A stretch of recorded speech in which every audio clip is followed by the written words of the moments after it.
In Chapter 6 of Zora Neale Hurston's Their Eyes Were Watching God, Janie works 6 days a week in the store and post office and enjoys listening to the porch sitters and the mule talkers, a group of men who joke about a skinny yellow mule owned by Matt Bonner.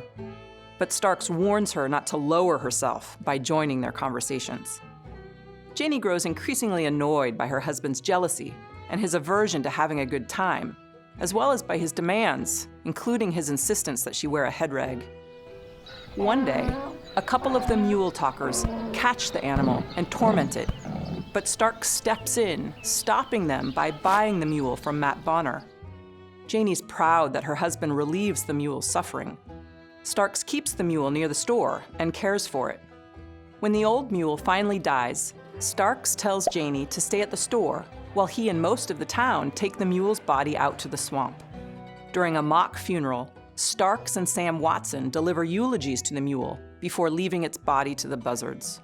Janie feels excluded from the funeral.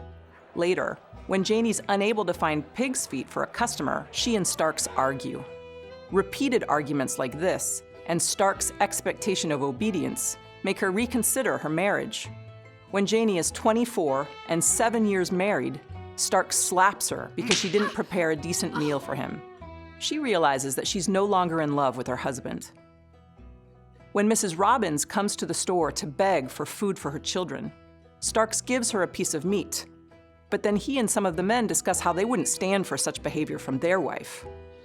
Janie criticizes the men for their attitudes, and this angers Starks as impertinent, and he dismisses her for talking too much.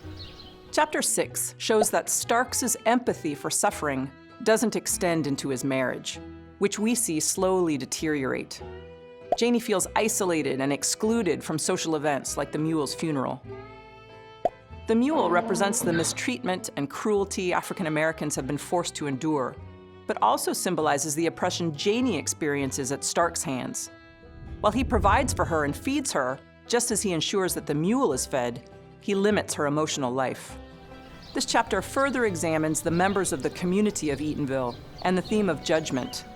Hurston paints a vivid portrait of the townspeople, their relationships, their customs, and their traditions.